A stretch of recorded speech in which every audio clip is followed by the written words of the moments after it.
I always took the safe option. There is a version of my life I didn't live. I know this because I watched someone else live it, someone who made the choice I declined, who walked through the door I stood in front of and decided was too heavy to open. His name was Ben. We worked at the same firm for 3 years, came up at roughly the same pace, were offered the same lateral move to a smaller outfit that was doing something risky and interesting and not at all guaranteed.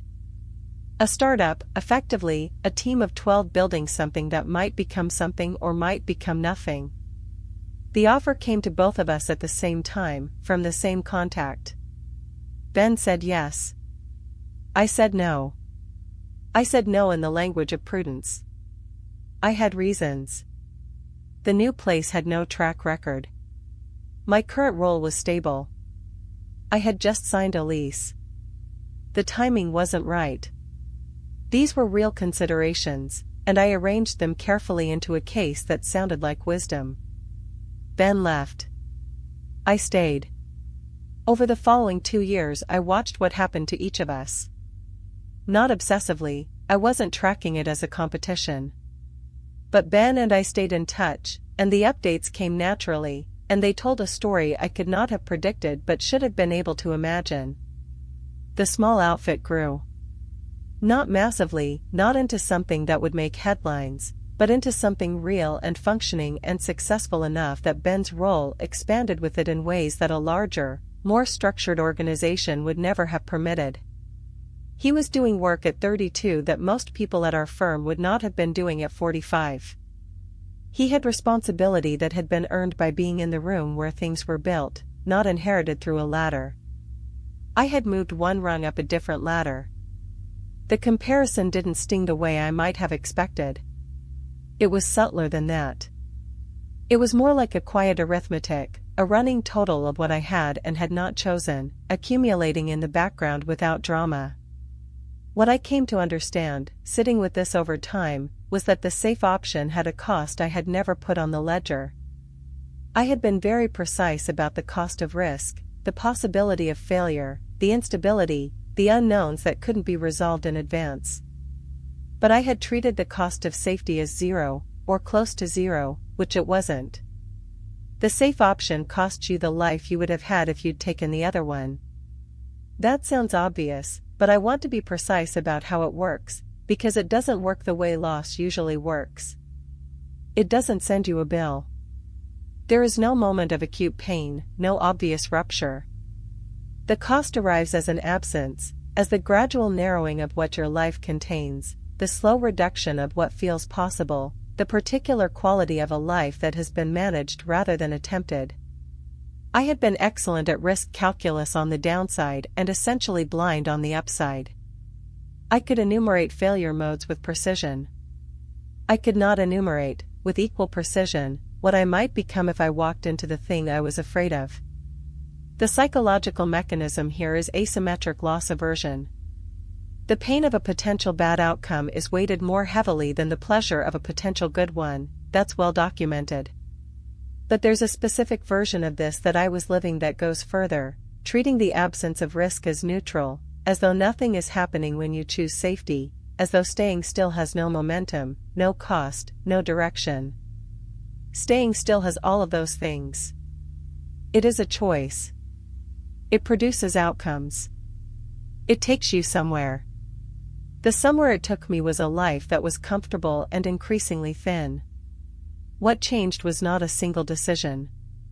It was a gradual revision of my internal accounting, a practice of making the cost of safety visible in the same ledger where I had always written the cost of risk. I started asking, when I felt the pull toward the safe option, what am I actually protecting here? Not in the abstract.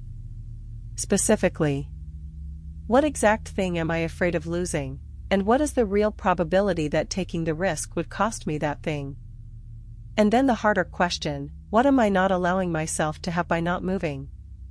The second question was the one I had been skipping. I stopped skipping it. I have taken risks since then that did not pan out and risks that did. The outcomes varied. What didn't vary was the quality of being in motion rather than being managed, the specific experience of having made a real choice rather than having defaulted to the option that required the least from me. Ben is doing well. We still talk. I've told him, once, that watching his choice from the outside changed something in how I made my own. He didn't say anything self-congratulatory about it. He just said he'd been scared too. He said the fear had been present the whole time, and he'd gone anyway. That's the variable I had been solving for incorrectly. I had been trying to get to a place where the fear was gone before I moved. What I needed to understand was that the fear doesn't go first. You move. And then the fear has less room. Here is what I carry forward from this, and what I hope might be useful if you recognize any part of your own story in mine. The pattern I described does not operate because we are careless or unintelligent or unaware. It operates because it has a function, because it is doing something for us that we have not found another way to do. Staying in the wrong situation, staying silent when we should speak, not walking away when the door is right there, all of these behaviors persist because they are solving something, even if imperfectly. They are providing some version of comfort or protection or identity that we have not yet found a better way to provide. Understanding that function is the first move. Not judging the behavior, but asking honestly, what is this doing for me? What would I have to give up if I stopped? What am I afraid will happen if I make the change I know I need to make? Those questions do not dissolve the pattern automatically. But they make it visible in a new way. And visibility changes the relationship to the thing. When you can see what something is doing, you can start to choose whether you want it to keep doing it. The change that followed was not easier because I understood the mechanism. It was the same difficulty. But I went into it knowing what I was moving through rather than being entirely inside it without perspective.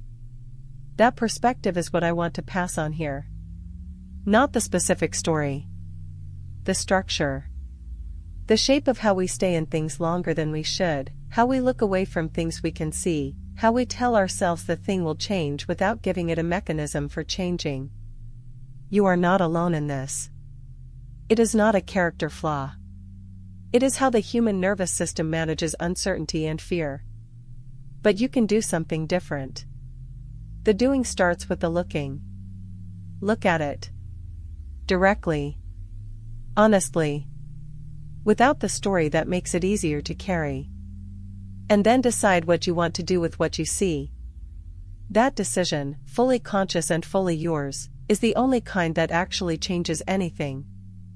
There is also something I want to say about the specific moment of turning toward rather than away, the moment when you actually do the thing you have been not doing. Because that moment has a texture that I was not prepared for, and that I think is worth naming so you know what to expect when you reach it. It does not feel like relief. Not at first. The moment of change, of finally having the conversation, or walking away, or saying the thing, or making the decision, often feels worse before it feels better. There is a period of acute discomfort in which the old equilibrium has been disturbed but the new one has not yet settled.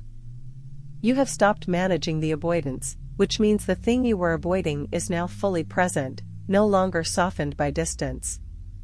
That period is real and it is temporary. I want to say both of those things with equal emphasis. It is real. Do not be surprised by it, do not mistake it for evidence that you made the wrong choice. And it is temporary, it has a duration, and that duration is almost always shorter than the years of management that preceded it. The other side of that period is different. Not perfect, change does not produce perfection. But different in the specific way of someone who has stopped spending energy on maintaining something and can now spend that energy somewhere else. The ambient cost disappears. The weight that you had normalized as simply the weight of life turns out to have been specific and removable. I have felt that release more than once. Each time it is instructive about how much I had been carrying that I didn't know I was carrying. You probably know what you're carrying. You just haven't decided to put it down yet. When you decide, it will be hard first and better after. That is almost always the order of things. And the better, when it arrives, is real. What I notice now, in the life I have after the story I told here, is a kind of attentiveness I didn't have before. Not anxiety, that's different. Anxiety is looking for the thing that might go wrong. What I have is more like a quiet, ongoing check-in. Am I here because I want to be? Am I saying what I actually think? Am I moving toward what matters or managing around something I haven't named? These questions don't produce constant disruption. Most of the time the answer is, yes, I am where I want to be, saying what I think, moving in the right direction. The check-in confirms what I thought. And that confirmation is itself valuable. It builds a different relationship with my own choices. They feel more like choices and less like things happening to me.